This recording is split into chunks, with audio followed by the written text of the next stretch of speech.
I'm sort of like the sync licensing evangelist because I've had success here. So I'm always preaching the virtues of sync licensing. And I run into a lot of artists that want to get into it. But the problem is, they're like, yo, well, I got 8 albums. Okay, cool. Let me take a listen to your 8 albums.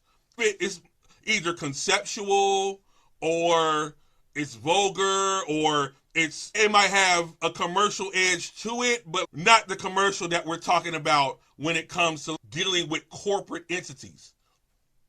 Pin right there. This is not for radio. This is not for Spotify consumption. It might be good enough on streaming, but that's not the goal of the music that we're creating in the back of our minds when we just say, hey, I'm going to work on this licensing thing. We're making music that specifically caters to corporate entities, and can it be used in the next Apple keynote? Can it be used for a Target commercial? Go look up a Target commercial and see what kind of music they're using. And does your music match that? Like I said, I run into a lot of artists that, hey man, I got lots of music, but they don't make music that's conducive to use in these areas. Do you have an attorney look through any licensing agreement you get offered, or do you just have the library handle that aspect and you just trust them?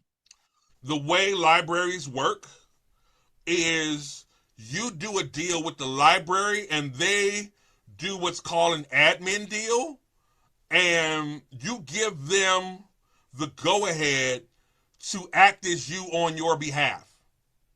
If a big deal comes through, they'll obviously alert you. But if a music supervisor comes through and grab your track, they're not alerting you until it gets placed. Some libraries will. Some libraries, you just have to look on your BMI and find out. Like, I had no idea I was even on that show, because they're not obligated to tell you. You just get your money when you get your money. So the library is working on your behalf in that fashion. It's not necessarily a deal on deal basis, but you might be working with an agent. Remember, we talked about this earlier. There's libraries, there's music supervisors, and there's agencies. So let me talk a little bit about what an agency does. An agency, they primarily work with the brand. For every commercial you see, an ad agency probably worked on that commercial. And the music that they use probably came from somebody at that agency either going to a library and looking for it, or they did deals with producers, or they got that music legitimately from somewhere. Somebody at the label, somebody at the agency is acting as a music supervisor for that agency. Let's say you make down tempo, like acoustic house or something weird like that, but it works for Victoria's Secret. So you find the agency that's currently working on the Victoria's Secret stuff, and you email the music supervisor at whoever's working at that agency and say, hey, I have music I think that could work for this Victoria's Secret thing that I know you guys are doing. You're not going to use those words. You're going to be more professional than that. You're going to say, hey, point blank, I have the music that you're looking for, and they can say, well, let's hear this music that we're looking for, and hopefully they like it and they want to use it. That agency will then pay you out directly for the ad, and they might give you back in. It varies. It varies. But a lot of times, if your music is used in a commercial or something like that, that was upfront. You got paid up front. So that might be 10K, 20K, 50K. They might just pay you out because those ad campaign budgets are insane. We're talking millions of dollars for one ad. So they might just say, here's 10 grand for letting us use that music. If you work with 2K Games, 2K Games will pay you out up front and not even use your track. They just want to hold on to it. How do you find shows, people who are likely to pay a license fee up front? Like agencies would be that. But for shows and things of that nature, it's almost all back in. Sync licensing is not a get rich quick scheme. Remember I told you my story?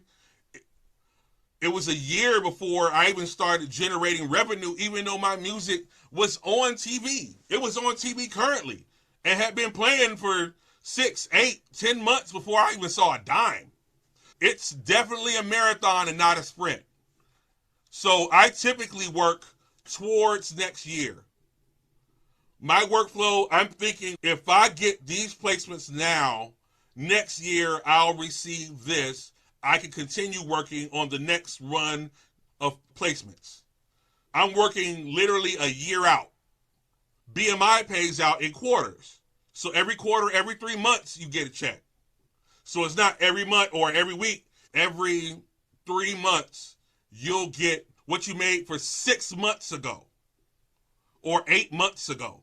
So you have to work with that sort of mentality in your mind. That's why I say sync licensing isn't for everyone. It's not a get rich quick scheme, and it's not for people who can't work within the parameters of what it requires.